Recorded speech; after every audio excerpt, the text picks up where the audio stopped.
ini. Kita semua pada saat ini mau ngapain, Bapak-bapak, Ibu-ibu?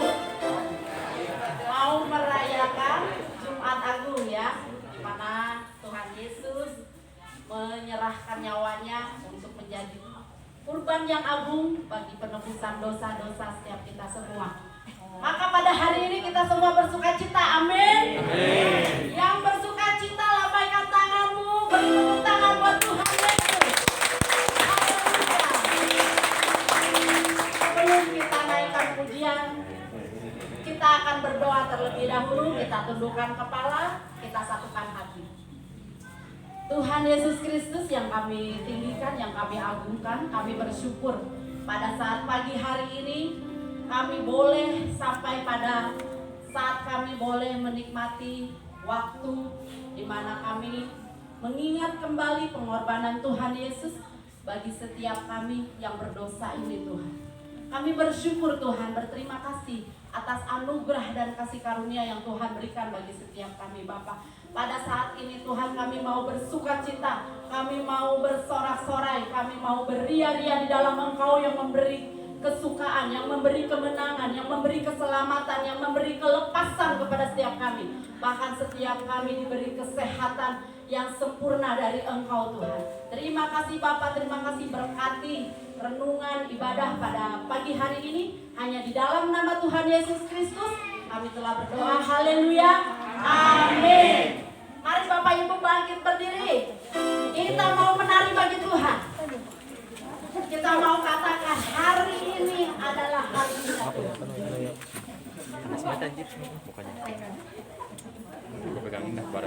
Kita akan menari bersama-sama tuh. Bersama-sama saudara. Kita bertepuk tangan. Kita lepaskan otot-otot kita.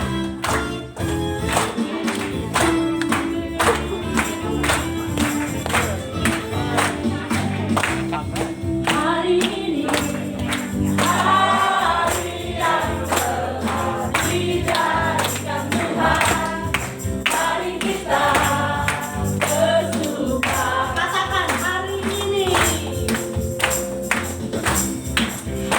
ini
bersama.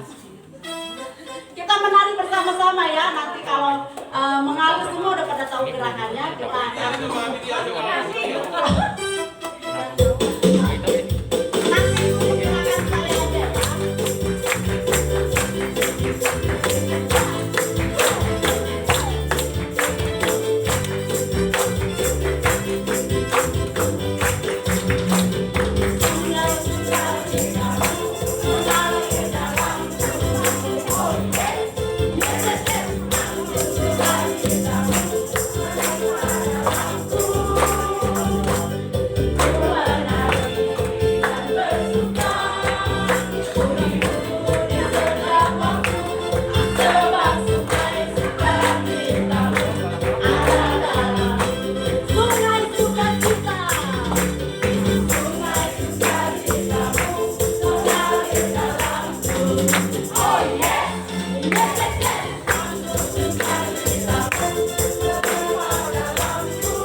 Saatnya kita akan mendengarkan renungan firman Tuhan.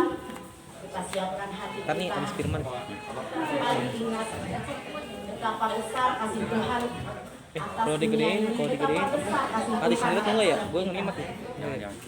Seru, oh ya, seru gedein. Kalau pas lagi firman. Bisa main tuh.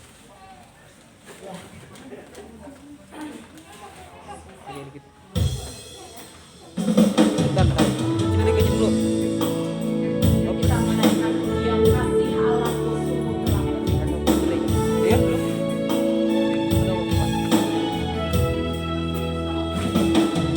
kasih Allah sungguh telah berbuih ketika Dia serahkan anaknya. Kasih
kami pasti masih berada dalam kebinasaan. Jikalau bukan Tuhan yang menyerahkan dirinya bagi kami, maka kami pasti berada dalam gunggungan dosa, dan kami pasti akan ada di dalam sebuah permusuhan yang kekal dengan Allah.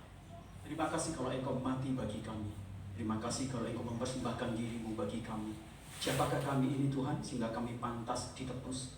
Siapakah kami ini Tuhan sehingga kami pantas kemudian untuk dibeli oleh Engkau dalam cinta dan kasih karunia? Itulah sebabnya hari ini ketika kami memperingati hari kematian-Mu, itu mengingatkan lagi kepada kami.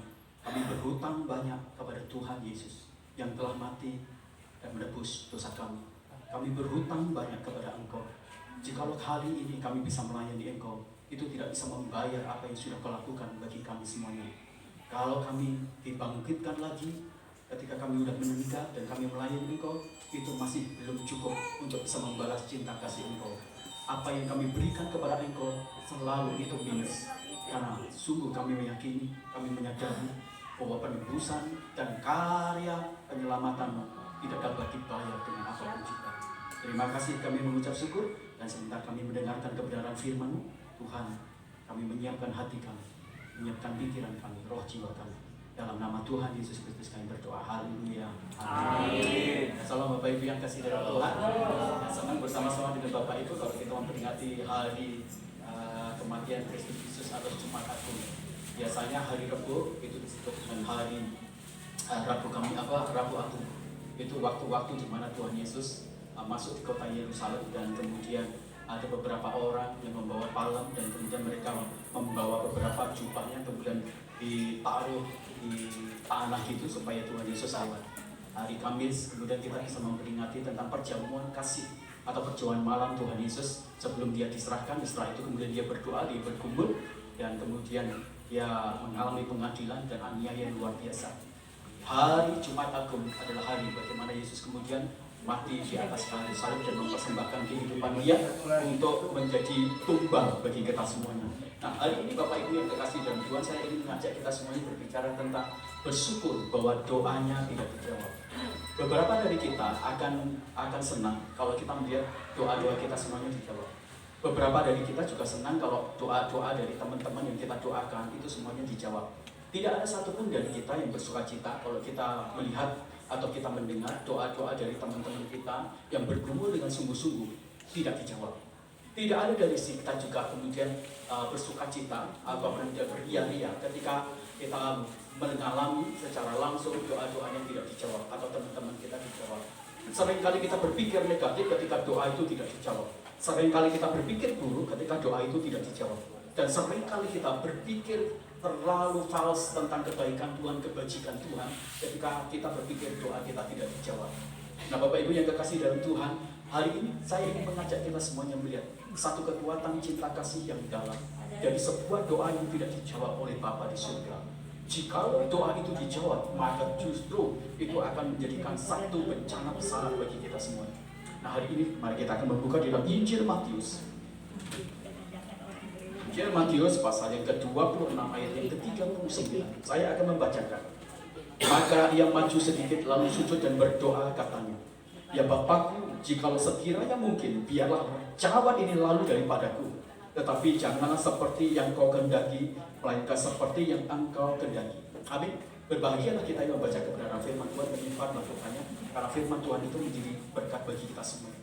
Tidak ada satu orang pun yang mau menderita. Tidak ada satupun orang yang mau kemudian dianiaya. Tidak ada satupun orang yang kemudian mau dia dipukuli atau kemudian disesah, diadili tanpa hormat, diadili tanpa keadilan. Tidak ada satupun dari kita semuanya. Apalagi kemudian dia harus mati untuk sesuatu yang dia tidak lakukan. Dia harus mati untuk sebuah kejahatan yang tidak dia lakukan. Dia harus mati untuk satu pelanggaran yang tidak dia lakukan. Nah, itu sebabnya Bapak Ibu yang kekasih dalam Tuhan, pada detik-detik ketika Yesus bersama-sama dengan murid-muridnya melakukan perjuangan malam, dia tahu waktunya sudah dekat, bahwa dia harus mati, bahwa dia harus menderita, bahwa dia harus disesah, bahwa dia harus dihakimi, bahwa dia harus mengalami hal yang sangat buruk, bahwa dia harus mengalami bencana secara fisik luar biasa. Dan itu bukan merupakan sesuatu yang menyenangkan, dan itu juga bukan merupakan sesuatu yang sangat mengenakan. Enggak. Yesus di dalam sisi kemanusiaannya, dia bergumul luar biasa. Alkitab berkata Yesus mengalami kegentaran, Yesus mengalami ketakutan yang luar biasa. Bagaimana mungkin orang yang dalam kondisi sehat, bagaimana mungkin orang yang dalam kondisi segar bugar, tidak memiliki penyakit apapun juga, tidak memiliki hal-hal yang buruk di dalam diri dia. Nah sekarang dia diserahkan untuk dihakimi, untuk dihancurkan, untuk menderita, untuk disalib, untuk dilukai, untuk dicambuk, untuk ditombak. Bagaimana mungkin orang mau terima dalam kondisi seperti itu, sementara dia tidak melakukan sebuah kejahatan. Nah itu sebabnya Bapak Ibu yang terkasih dalam Tuhan. Maka di tengah-tengah kegentaran hati Yesus, dia mengajak murid-muridnya untuk pergi ke Taman Getsemani. Dia ingin berdoa, dia ingin meminta, jikalau Tuhan menghendaki, kalau Tuhan berkenan, dia ingin tidak mengambil cawan penderitaan itu. Dia tidak ingin mengambil cawan dosa yang dia tidak lakukan. Dia tidak ingin mengambil sesuatu yang buruk yang memang dia tidak lakukan. Bapak Ibu yang kekasih dalam Tuhan, Alkitab berkata di tengah pergumulan yang menakutkan itu, Yesus kemudian meminta kepada Bapa di dalam doanya, Bapa, jikalau cawan ini boleh berlalu, aku tidak ingin mengambil semuanya. Terlalu sangat berat mengambil bagian penderitaan yang dia tidak alami, menanggung beban dosa seluruh manusia di jagat raya. Terlalu berat, dan sangat tidak bisa diukur penderitaannya.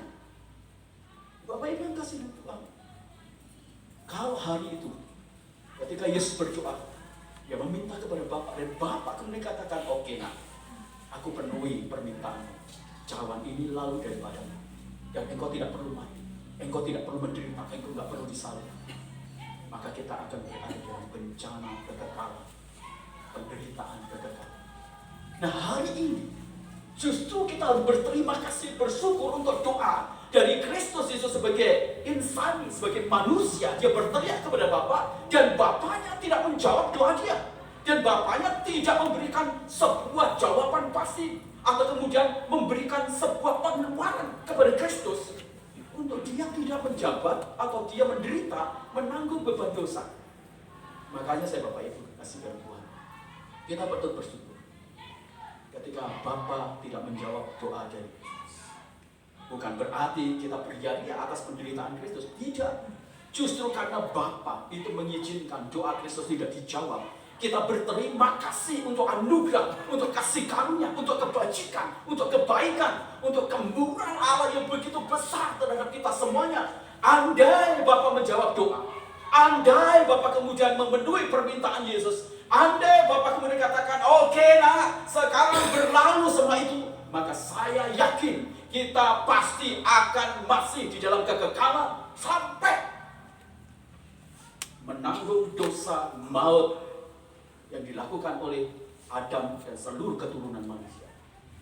Tapi hari ini Bapak, saya ingin mengatakan kita berterima kasih, kita bersyukur Bapa tidak menjawab doanya. Akhirnya Bapak Ibu yang kekasih dalam Tuhan, dari doa yang tidak dijawab ini, kita menikmati sesuatu anugerah, kita menikmati cinta, kita menikmati kasih yang tanpa batas. Jadi apa maksudnya ketika Bapa itu mengizinkan doa Yesus tidak dijawab? Apa untungnya itu bagi kita? Jelas pasti bagi Yesus tidak menguntungkan. Tapi doa dari Kristus yang tidak dijawab Bapa itu menguntungkan bagi kita. Itu sangat memberkati kita. Itu sangat menegakkan kita. Itu sangat betul-betul memberikan sebuah kontribusi yang sangat positif, baik dalam dimensi jasmani maupun dalam dimensi rohani. Pertanyaannya Bapak Ibu, jadi apa yang dapat kita nikmati dari keuntungan doa Yesus yang tidak dijawab? Yang pertama Bapak Ibu, karena doa Yesus yang tidak dijawab oleh Bapa, kita menikmati sebuah karya salib. Pada waktu Yesus dia berdoa kepada Bapa, Bapa katakan berdiam diri dan tidak memberikan jawaban, maka Yesus sudah tahu pasti, oke, jalan penderitaan, jalan salib, jalan pengorbanan, itu adalah sesuatu yang harus saya tanggung. Mudah bagi kita semuanya berkorban untuk orang-orang yang kita cinta. Mudah bagi kita semuanya berkorban untuk keluarga kita semua. Mudah bagi kita semuanya berkorban untuk orang, pada seseorang yang mungkin orang tuanya memiliki kapasitas kekayaan yang tanpa batas. Sebab mungkin ketika kita berkorban bagi dia, kita akan mendapat imbalan balik dari orang tua dia. Mudah berkorban untuk sesuatu yang ada agenda-agenda pribadi. Tapi bagaimana mungkin kita berani berkorban kepada orang-orang yang melukai kita, orang-orang yang membenci kepada kita, orang yang memfitnah kita, orang yang mengatakan sesuatu yang tidak baik, orang yang berlaku buruk kepada kita, orang yang mengecewakan kepada kita semuanya. Siapa yang mampu untuk memberikan? Siapa yang mampu untuk mengorbankan diri kepada orang-orang yang berlaku tidak baik? Tetapi Kristus Yesus, justru dia berani mengorbankan diri. Dia berani mengorbankan totalitas nyawanya kepada orang yang mengasihi dia, termasuk orang-orang yang sangat jahat, yang tidak mengasihi, yang membenci, yang merencanakan siasat jahat kepada dia. Yesus berani berkorban. Yesus berani berkorban. Yesus mengubah hal perlawanan. Yesus mengubah hal yang berkaitan kebencian. Yesus mengubah hal yang berkaitan dengan kekecewaan, diubah dan dinamai dengan cinta kasih kepada orang yang mendurhakai dia. Yesus mengubah menjadi orang yang dicintai kepada orang yang mengecewakan dia. Yesus mengubahnya menjadi orang yang dicintai dan dikasihi kepada orang yang memfitnah, kepada orang yang berteriak, salibkan dia, kepada orang yang merencanakan kejahatan. Yesus mengubahnya, memberi nama, aku mengasihi mereka. Kita tidak akan bisa berkorban kepada orang-orang yang kita anggap lawan kita.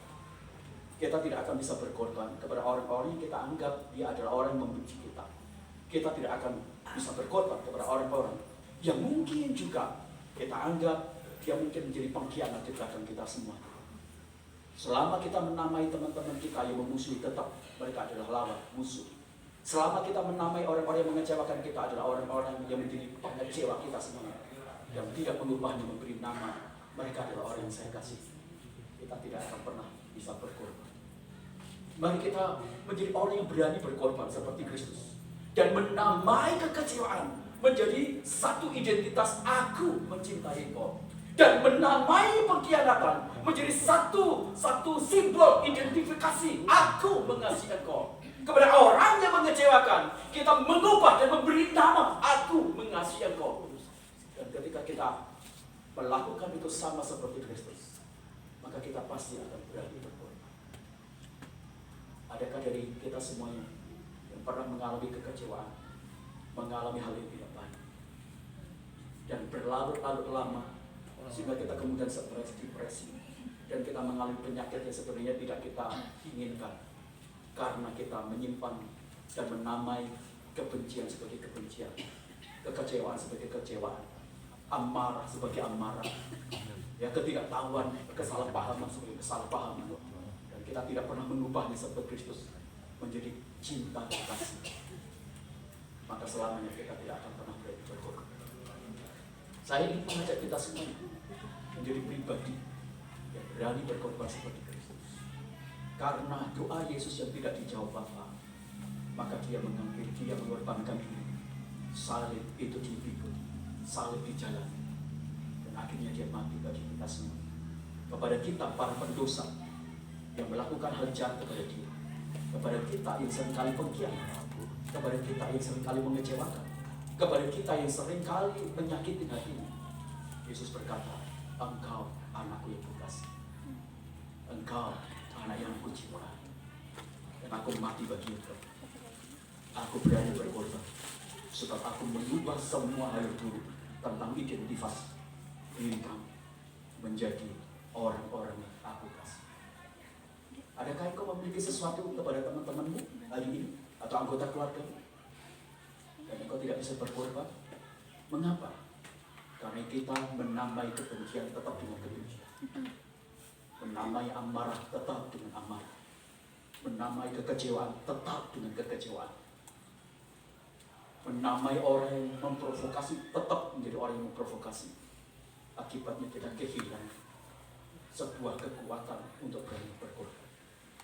Orang-orang yang berani berkorban untuk orang berdosa adalah orang-orang manusia Allah. Orang-orang yang berani berkorban untuk orang-orang yang mengecewakan adalah anak-anak Allah. Orang-orang yang berani berkorban untuk orang-orang yang melukai, menyakiti dia adalah putra langit atau putra surga. Nah, hari ini kita bersyukur, oh Tuhan, Bapa di surga tidak menjawab doa Yesus. yang membuat kita semuanya menikmati keberuntungan, menikmati pengorbanan salib Kristus. Dan akibat dari salib Kristus itulah kemudian Bapa melihat kita dengan cara yang baru. Tidak lagi melihat kita sebagai pendosa, tapi Bapa di surga juga melihat hasil dan karya Kristus di atas kayu salib, pembenaran. Dan Allah sekarang berkata kepada kita semuanya, engkau anakku bukan pendosa lagi. Engkau adalah orang benar yang dibenarkan oleh karya Kristus di atas kayu salib. Itu yang pertama. Yang kedua, karena doa Yesus yang tidak dijawab, maka kita menikmati apa artinya pemulihan dan pendamaian. Bapak Ibu, ada satu interval waktu pada zaman Abraham sampai zaman Daud. Interval waktunya itu 150, 1500 tahun. Dan interval dari Daud sampai Yesus itu waktunya 500 tahun. Di interval pertama antara Abraham sampai Daud itu disebut dengan masa keemasan atau masa kejayaan. Masa itu adalah masa di mana bangsa Israel mereka dituntut dan menikmati bagaimana kemuliaan Tuhan, pemulihan Tuhan dinyatakan di sana. Tapi masa pada waktu Daud, ya interval waktu Daud itu sampai Yesus itu adalah masa penurunan drastis. Bagaimana kejayaan dan kemuliaan itu hancur total, luar biasa. Untuk bisa melakukan pemulihan pembangunan dibutuhkan alokasi waktu yang panjang, yaitu 1500 tahun. Untuk menghancurkan apa yang sudah dibangun selama 1500 tahun membutuhkan alokasi waktu 500 tahun. Cepat sekali. Sebuah pemulihan ternyata membutuhkan waktu yang panjang. Sebuah pembangunan ternyata membutuhkan alokasi waktu yang panjang. Tapi untuk menghancurkan itu membutuhkan relatif waktu yang sangat singkat. Waktu Tuhan menciptakan Adam dan Hawa, Alkitab mencatat itu disebut dengan waktu Kairos. Apa itu waktu Kairos? Waktu yang tidak berada dan tak terhitung sebagai waktu manusia. Pada waktu Allah kemudian menciptakan Adam dan Hawa, dan Adam dan Hawa ditempatkan di Taman Eden, maka itu disebut waktu Kronos. Nah, waktu Kairos tidak terhitung. Waktu Kairos itu sangat-sangat tak terhitung, sangat tak terhingga. Allah menciptakan sesuatu yang bagus, sesuatu yang baik, pemulihan dari kehancuran yang dibuat oleh iblis itu dalam kurun waktu yang cukup lama. Tapi hanya butuh jam untuk menghancurkan apa yang telah dibuat Allah. Waktu Hawa mempersembahkan buah pengetahuan yang baik dan buruk, dan Adam memakannya, dibutuhkan waktu yang sangat singkat untuk menghancurkan apa yang Tuhan telah bangun. Apa yang Tuhan telah rencanakan yang begitu indah, yang begitu sempurna, yang begitu cepat, hancur dalam kurun waktu yang sangat singkat. Camkan baik-baik.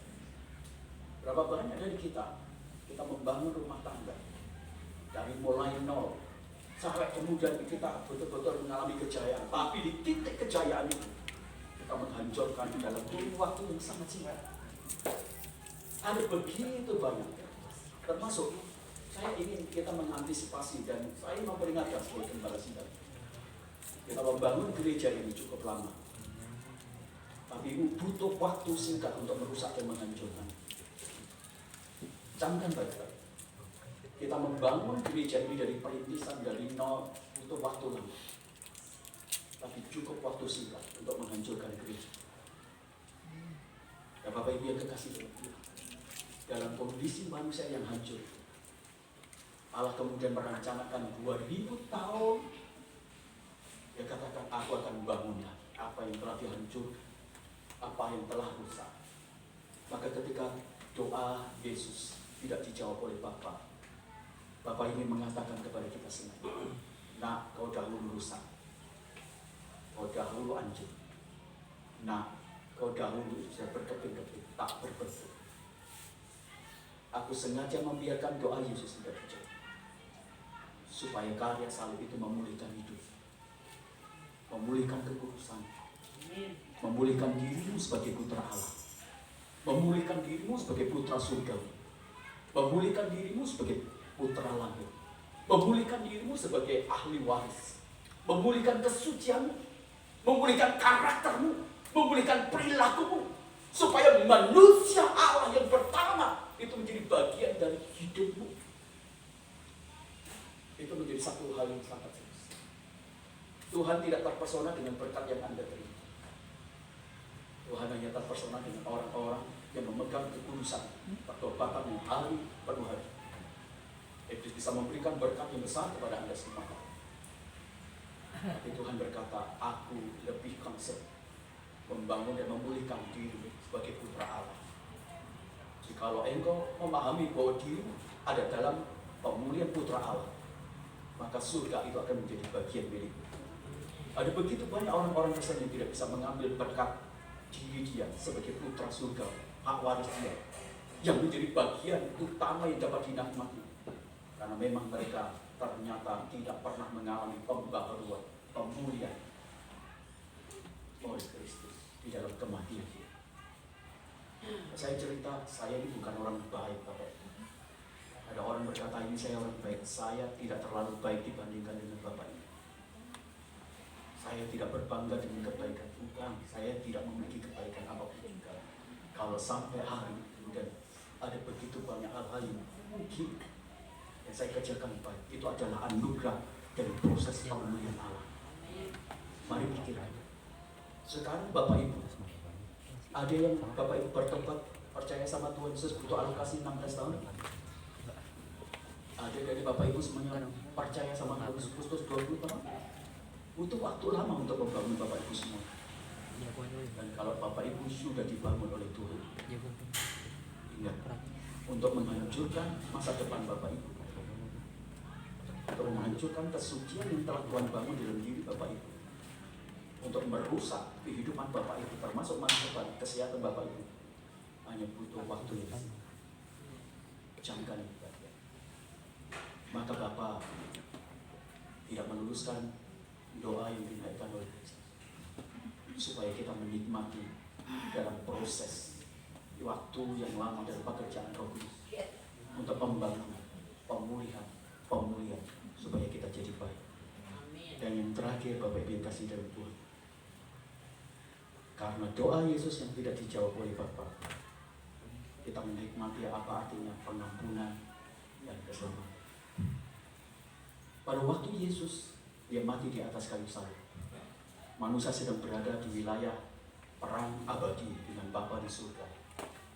Karena kondisi dosa yang menempatkan manusia menjadi musuh, menjadi lawan, menjadi oposisi dengan Bapa di surga. Tapi pada waktu Yesus mati di atas kayu salib, dia berkata, Bapa ampunilah mereka, sebab mereka tidak tahu apa yang mereka lakukan. Jangan berpikir Yesus berkata kepada Bapa, Tuhan mereka tidak tahu, sebab mereka tidak tahu apa yang mereka lakukan adalah orang Yahudi. Apa yang dikatakan Yesus itu juga termasuk kita yang disebut. Bapak ampunilah Yohanes Surito itu yang tidak tahu apa yang dia lakukan kepadaku. Bagaimana dia menyakiti, melukai aku dari hari ke hari. Saya ingin tanya pada Bapak Ibu, adakah dari Bapak Ibu yang tiap hari ini tidak pernah berdosa? Adakah dari Bapak Ibu yang tiap hari tidak pernah berbuat dosa? Artinya kita semuanya itu memiliki potensi untuk melukai, untuk menyakiti hati Tuhan. Nah, kondisi orang yang berdosa supaya dia kemudian mengalami pemulihan itu butuh pengampunan. Kita butuh pengampunan. Seringkali terjadi begini Bapak Ibu. Kita ini seringkali menempatkan diri lebih dari Allah. Pada waktu kita punya dosa, kita minta perpanjangan, kasih setia, panjang sabar dari Tuhan. Tuhan ampuni aku ya Tuhan, aku telah berbuat dosa. Jangan bawa Tuhan aku dalam bencana ampuni. Maka Tuhan memberikan panjang sabar. Tapi giliran orang itu melukai kita tidak bisa panjang sabar, kurang ajar. Maka dipendamlah amarah kita, maka dipendamlah hukuman kita. Maka jangan heran ada begitu banyak orang Kristen terpenjara oleh kebencian, terpenjara oleh perasaan baper bunuh dia, terpenjara oleh pikiran-pikiran negatif, terpenjara juga kemudian oleh alokasi ego yang begitu tinggi, terpenjara juga oleh amarah yang dipelihara. Kenapa? Sebab kita meminta panjang sabar dari Tuhan, tapi kita tidak pernah mau berlaku panjang sabar kepada orang-orang yang menyakiti, yang melukai, yang mengkhianati, yang menghancurkan, yang mungkin melakukan hal yang buruk, yang merugikan kita. Kita nggak pernah panjang sabar. Makanya banyak orang-orang Kristen akhir-akhir zaman Mereka terpenjara dalam penjara yang buruk, yang dia simpan, yang dia sukai, yang dia nikmati, yang dia rasakan, yang diajak hidup terus-menerus. Sementara orang Kristen tidak pernah beranjak dari hal-hal yang baik. Mengapa kita membutuhkan pengampunan yang menyelamatkan? Ada orang-orang mengampuni tetapi tidak menyelamatkan. Oke, saya ampuni ya, tapi kamu harus bayar ya. Oke, saya ampuni ya. Oke, tapi kamu harus denda ya. Jadi pengampunan kemudian memberikan tuntutan, memberikan beban lagi. Saya mau mengatakan satu kebenaran. Waktu Yesus mengampuni Bapak Ibu semuanya, tidak ada beban tuntutan, tidak ada hutang yang ditaruhkan di sana. Kenapa? Karena Tuhan tahu bahwa kita tidak akan mungkin bisa membayar hutang darah, hutang nyawa, hutang pengorbanan. Yesus mengampuni kita. Itu sebabnya pengampunan itu akan selalu berurusan dengan keselamatan, menyelamatkan orang. Maka Yesus berkata kepada kita semua, kalau kamu sudah diampuni, maka hal yang paling penting engkau menikmati keselamatan, tapi engkau harus bisa menyelamatkan orang lain. Ada banyak orang-orang Kristen, mereka menikmati pengampunan yang datang dari Tuhan. Tapi pengampunan itu tidak terwujud di dalam keselamatan. Saya tahu Bapak Ibu semuanya punya kebencian, dan mungkin juga ada orang-orang yang Anda benci. Dan mungkin juga di tempat ini Bapak Ibu sedang memelihara sebuah kebencian kepada seseorang dengan cara berpikir negatif. Anda Bapak Ibu semuanya itu kata orang itu begini, orang itu begini. Saya mau katakan ketika Bapak Ibu memelihara itu, Anda tidak akan menikmati pengampunan. Karena pengampunan itu sebenarnya akan menyelamatkan kita, tapi juga akan menyelamatkan orang lain. Waktu kita diampuni oleh Tuhan, artinya kita juga akan mengampuni orang lain dan menyelamatkan orang lain juga. Dan sering itu tidak terjadi dalam hidup kita. Alkitab memberikan sebuah contoh yang jelas. Ada seorang berhutang kepada seorang raja 1.000 talenta. 1.000 talenta itu sebenarnya tidak mungkin orang itu berhutang. Bisnis apapun, properti apapun juga 10.000 talenta, bukan 10.000 talenta. Itu nggak mungkin terjadi. Tapi Alkitab itu memberikan satu gambaran yang sangat jelas. Memang orang itu berhutang 10.000 talenta kepada raja. Maka orang itu kemudian menghadap kepada raja dan dia berkata kepada raja, dia datang, Tuhanku raja, tolong hapuskan hutangku sebab aku tidak mampu. Maka dalam belas kasih Bapa, dalam belas kasih sang raja itu, dia berkata, oke, 10.000 hutangmu, ya, 10.000 talenta itu aku hapus, kamu tidak berhutang lagi. Gembira sekali dia. Di tengah jalan dia bertemu dengan temannya yang berhutang 100 dinar. Apa yang dilakukan ini? Langsung dia cekik temannya, kurang ajar kamu. Sudah saya cari-cari hutangmu, kenapa gak kamu bayar? Aku, sahabatku, tolong berikan aku sedikit kelegaan waktu. Aku mau cari uang nanti aku bayar. Gak bisa, kurang ajar kamu. Kamu gak bayar hutangku. Maka kemudian dimasukkan orang itu di dalam penjara. Begitu raja mendengar, maka murka dan amarahnya makin hari. Dan dia dimasukkan di dalam penjara yang penuh dengan gertak gigi. Dan Tuhan menyelamatkan orang yang di penjara tadi. Saya mau mengatakan satu kebenaran. Kalau Bapak Ibu semua tidak bisa mengampuni teman-teman dan anggota keluarga, engkau akan terpenjara selama-lamanya. Engkau akan terpenjara dan terhukum selama-lamanya. Sekalipun engkau orang Kristen, engkau mungkin melayani, engkau mungkin berkata berbahasa roh, saya katakan engkau tidak akan selamat. Camkan itu baik. Tuhan berkata di dalam Matius, setiap orang yang tidak bisa mengampuni, maka Bapakku di surga tidak akan mengampuni kamu. Setiap orang yang mengampuni, maka Bapakku di surga akan mengampuni. Mana yang kau pilih? Apakah engkau mempertahankan ikunya, aku tidak akan mengampuni Tuhan? Atau engkau memilih Tuhan, aku mengampuni? Ya, pilihan itu ada pada kita semua. Apakah kita memang menginginkan apa yang kita lakukan dalam ibadah kita? Kita udah berkorban tenaga, kita udah berkorban uang, kita udah berkorban waktu, kita udah berkorban perasaan. Itu semuanya menjadi sia-sia hanya karena kita memelihara kebencian, tidak bisa mengampuni, tidak bisa melepaskan keselamatan kepada saudara-saudara kita semuanya. Camkan itu baik-baik. Dan sekali lagi kebenaran firman Tuhan berkata, siapa yang tidak bisa mengampuni, maka Bapa di surga tidak akan ampuni dia. Penjarakan dirimu terus-menerus. Jangan kebencian, dalam amarah. Camkan baik-baik. Saya ingin mengatakan ini dari satu momen yang penting. Bapak tidak akan mengampuni kamu. Sekalipun kita sibuk. Tapi Bapak katakan, aku muat. Sekalipun kita kelihatan mainan, aku. Karena membenci saudara itu dianamakan dengan penghinaan. Saya ingin kita semuanya mulai mengoreksi. Kalau untuk doa Yesus yang tidak dijawab, dan itu menghasilkan berkat, menghasilkan keselamatan, menghasilkan kebaikan bagi kita, mengapa kita tidak lakukan? Mengapa kita tidak berterima kasih untuk apa yang telah dilakukan? Kalau Yesus mengampuni kita, seharusnya kita dengan mudah juga akan mengampuni orang lain yang melukai kita. Saya dulu orang terminal. Saya orang jalanan. Lebih banyak di jalanan daripada di rumah. Saya adalah orang yang memiliki temperamen melankolis. Punya teman sedikit. Kalau orang lukai saya, kebencian akan terpendam, dendam akan terpendam. Dan sebelum darah keluar dari tubuh dia, saya tidak akan berantem. Tapi waktu saya bertobat sama Tuhan, saya cemburu. Tolonglah aku punya sesuatu yang sama dengan itu. Ada begitu banyak orang yang melukai, ada begitu banyak orang yang berpikir salah tentang saya. Bahkan sesuatu yang buruk berprovokasi. Apa yang tidak saya lakukan diceritakan sesuatu yang buruk dan orang percaya dan mereka benci saya. Tapi saya berkata terima kasih. Setiap malam orang-orang itu saya sebutkan, saya doakan, saya berkata, saya masih bisa makan bersama dengan mereka. Saya katakan saya bebas, saya merdeka. Karena saya putra. Saya putra pengampun. Kalau saya putra pengampun, maka dari lidah bibir saya, dari pikiran saya, dari hidup saya, dari hati saya akan keluar kekuatan pengampun.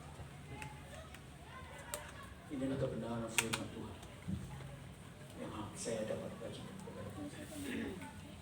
Siapa kita? Apakah kita memang putra-putra langit, putra surga, putra Allah? Apakah kita adalah putra-putra berdosa? Mari pikirkan ini. Saya menginginkan sebuah kebahagiaan bagi Bapak Ibu semua. Saya menginginkan kesehatan bagi Bapak Ibu semua secara fisik. Saya menginginkan berkat yang luar biasa di ekonomi Bapak Ibu semua. Tapi jikalau kita tidak bisa mengampuni, maka apa yang saya inginkan pasti tidak akan terjadi kepada Bapak Ibu semua. Mari kita bersyukur. Kita berdoa.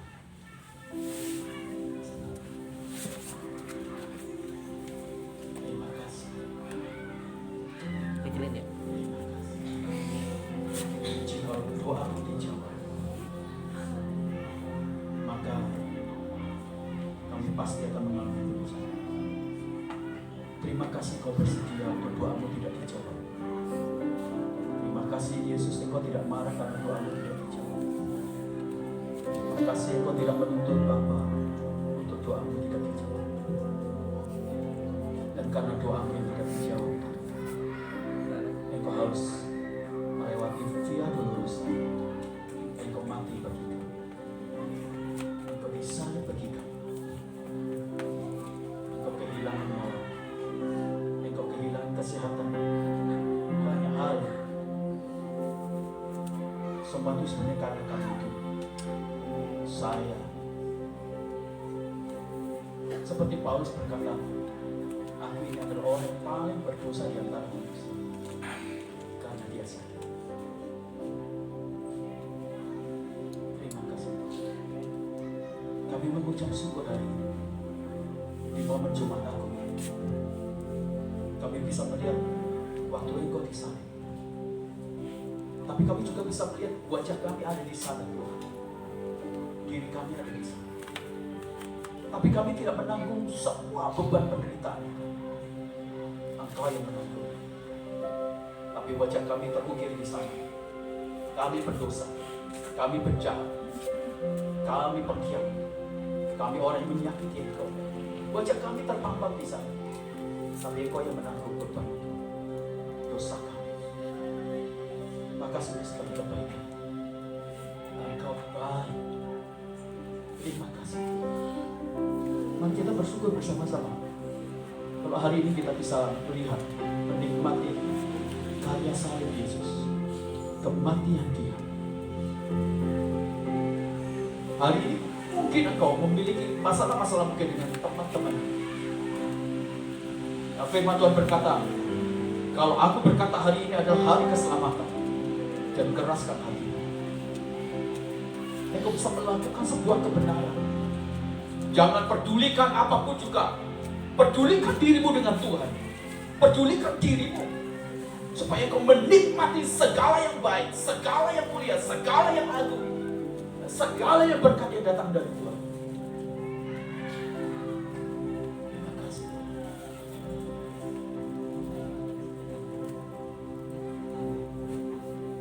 Oh, terima kasih. Terpuji namamu Tuhan. Terpuji namamu Tuhan. Terima kasih untuk kematian. Terima kasih kau disalib Tuhan. Harusnya itu aku Tuhan. Terima kasih Tuhan. Kau baik Tuhan. Oh, kau baik Tuhan. Kau baik Tuhan. Kau baik. Kau baik Tuhan. Terima kasih. Terima kasih. Terima kasih. Terima kasih. Biarlah firman bekerja di setiap hati, di setiap kehidupan anak-anakmu Tuhan. Mereka adalah putra surgawi. Mereka adalah putra langit, bukan putra dunia ini. Mereka adalah ahli warismu, bukan ahli waris dunia ini. Baharui mereka, pulihkan mereka, menteraikan kesucianmu. Roh Kudus bekerja hari ini. Haleluya. Haleluya.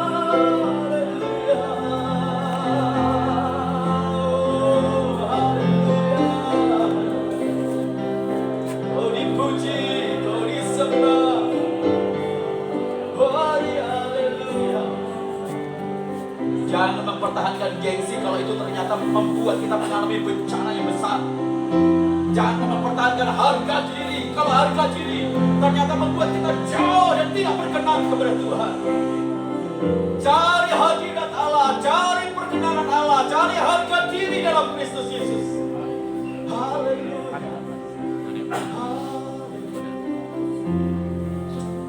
Terima kasih. Kenapa ada orang kata boleh tak pernah lagi kau diberi. Boleh kenal ada doli sangat boleh kita boleh kita lahir.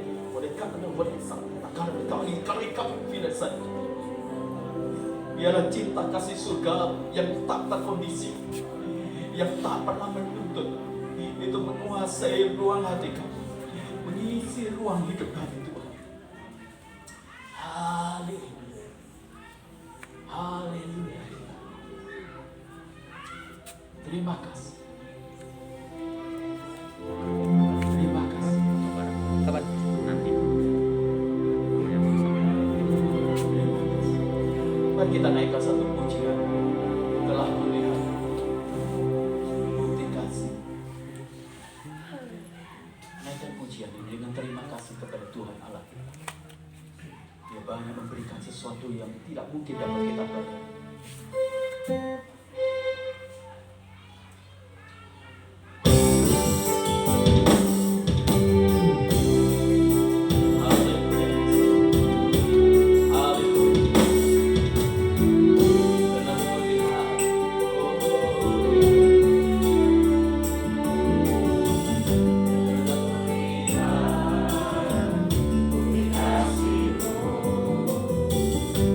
Amerika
Seharusnya kami tidak layak menerima anugerah, karena terlalu banyak kesalahan, terlalu banyak dosa, terlalu banyak hal yang kami perbuat yang tidak berkenan di hadapan.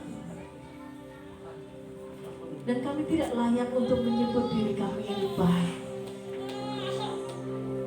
karena kami masih menyimpan sesuatu hal yang jahat di mata Tuhan. Kami masih memenjarakan dosa di dalam diri kami.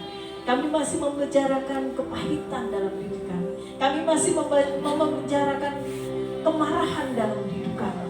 Kami masih memenjarakan kedengkian dalam hidup kami. Tuhan, terima kasih untuk pengorbanan-Mu di kayu salib. Biarlah hari ini menjadi tubuh peringatan, dan itu menjadi tubuh peringatan dalam hidup kami untuk kami menaruh semua hal yang menghalangi cinta Tuhan hidup dalam hidup kami. Terima kasih untuk penebusan-Mu, tapi kami juga ingin benar-benar pulih secara total dalam semua aspek dosa kami. Kami rela menyelesaikannya, kami rela menuntaskannya, sehingga hubungan kami secara pribadi dengan Tuhan berjalan dengan baik, dan hubungan kami dengan sesama juga baik. Terima kasih untuk kebenaran firman Tuhan yang disampaikan oleh hamba-Mu untuk memberkati kami semua, dan Tuhan memberkati hamba Tuhan. Dalam nama Yesus kami berdoa. Amin.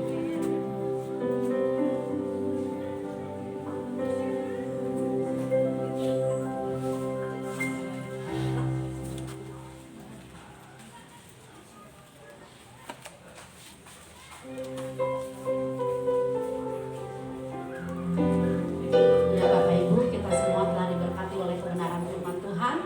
Tiba saatnya kita akan memberikan persembahan. Kita memberi dengan hati yang sukacita. Ya.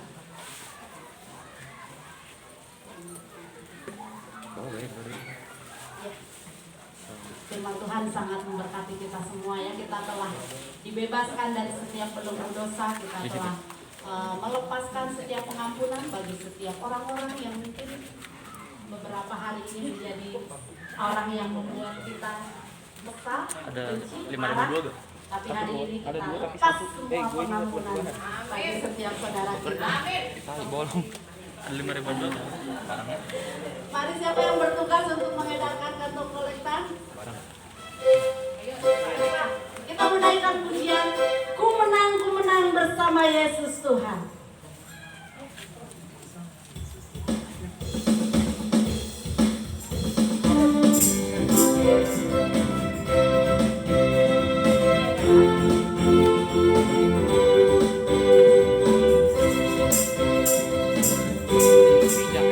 Ku menang bersama Yesus Tuhan. Ku menang di dalam peperangan. Ku menang atas segala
ada sesi acara.